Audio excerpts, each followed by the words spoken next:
Mtazamaji wa Tanzania ITV, kabla ya taarifa hizi, ikiwa wewe ni mgeni, chukua sekunde moja tu uponyeze patoni ya subscribe, uwashe kengele ili kuendelea kupata taarifa kemkem ambazo ni za asili kubwa kila wakati kutoka mtandao wetu wa Tanzania ITV. Cha muhimu cha kuzingatia zaidi, usisahau kuponyeza alama ya like. Asante, karibu.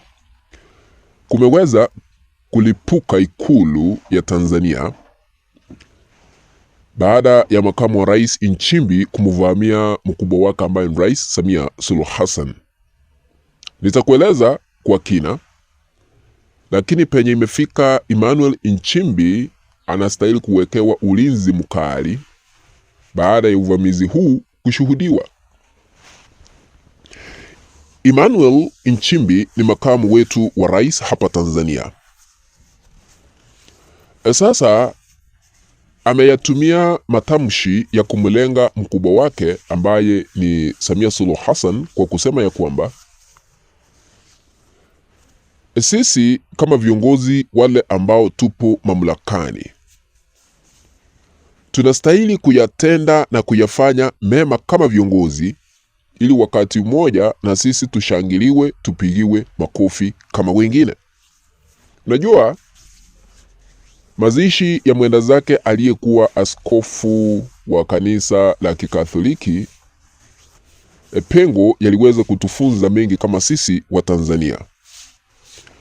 Wakati mazishi hayo yalikuwa yanaendelea, waliokuwa viongozi akina Kassim Majaliwa, Joseph Warioba, Peter Zengo na wengine, wakati walitambuliwa na Badri Kitima, walishangiliwa na kupigwa makofi. Nchimbi na Mwigulu Nchemba ambaye ni waziri mkuu hawakupigiwa makofi. Sasa jambo hilo liliweza kumlazimisha Emmanuel Nchimbi ambaye ni makamu wa rais kumshambulia Rais Samia Suluhu Hassan kwa kusema ya kwamba hakuna haja ya kugombana na vyama vya mrengo wa upinzani. Huo ni upuzi, huo ni ujinga. Na wakati tunaangalia kwa undani, alikuwa anamlenga nani? Sio mwingine ila tu mkubwa wake ambaye ni Samia Suluhu Hassan, vile anaendelea kumtesa Tundu Lissu na chama chake cha kisiasa Chadema, huku serikali ikidai kutaka kufuta chama cha kisiasa cha Chadema ambacho kimekaa zaidi ya miaka 33 sasa. Akasema huo ni upuzi, huo ni ujinga tu. Masuala ya kugombana na vyama vya kisiasa vya mrengo upinzani ni vibaya, kwa sababu hata vyama vya kisiasa vya mrengo upinzani vimeweza kusajiliwa chini ya sheria, na wao wanaendelea kutumikia Watanzania, kwa sababu utumishi ni utumishi, utumishi haubadiliki, ila tu wanatumikia Watanzania kutoka mrengo ule mwingine wa upinzani. Sasa baada ya kuyasema haya, Emmanuel Nchimbi anastahili kupewa ulinzi hata wa kibinafsi, hata yeye mwenyewe atafute, ili kwa sababu huenda atavamiwa wakati wowote.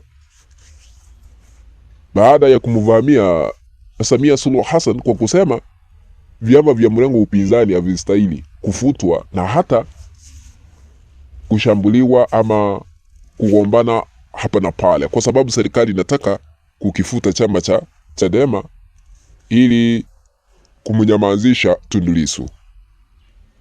Matamshi haya yalimlenga Suluhu Hassan kwa sababu Tundu Lissu amezuiliwa gerezani kwa kosa la uhaini ambalo halipo. Hata wakati tunaenda kushuhudia yanayojili kule mahakamani Dar es Salaam, Tundu Lissu ameshinda, hamuna ushahidi wa kutosha. Upande wa jamhuri, upande wa serikali imeshindwa kutoa ushahidi wa kutosha kwamba Tundu Lissu alikiuka sheria na anastahili kushitakiwa na kosa la uhaini hapa Tanzania.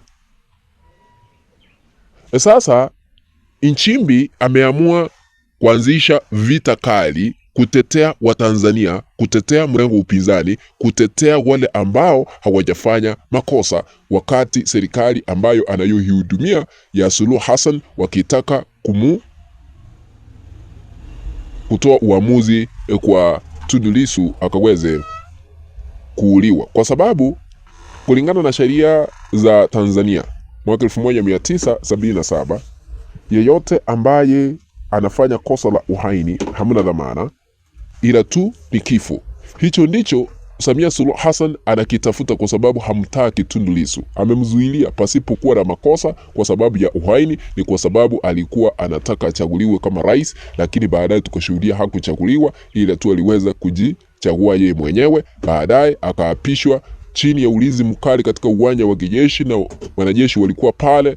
Watanzania wa kawaida hawakuruhusiwa kuhudhuria uapisho wake Samia Suluhu Hassan. Ishara tosha kwamba yeye analazimishia Watanzania sisi uongozi wake, kwa sababu hakuchaguliwa. Wakati wa tarehe 29 Oktoba mwaka jana kulikuwa na maandamano siku ya uchaguzi. Hatujui ni akina nani walipiga kura, ila tu baadaye tukawa na tume ya uchaguzi ikimtangaza kwa kujizolea 98 milioni 31.7 za kura ambazo aliweza kutangazwa nazo, na tuliona mitandao imezimwa hapa na pale. Tukashindwa ni kivipi, ikiwa kulikuwa na matangazo yaliweza kusambazwa kutoka eneo moja kuelekea eneo lingine, ili hali mitandao ilikuwa imezimwa, tulikuwa in a blackout.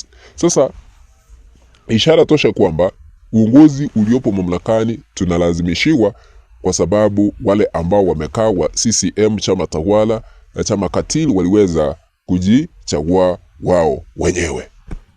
Na sasa Emmanuel Nchimbi amegundua haya ambayo yanaendelea kufanywa chini ya CCM hayawezi kufurahisha Watanzania, na sisi Watanzania hatuna furaha yoyote kwa uongozi wa sasa. Ndio maana na yeye ameanzisha mashambulizi kusema ukweli halisi wa mambo, kwa sababu ameona kusimama na haki, kusimama na ukweli, siku moja unaweza kupata faida yake kila wakati.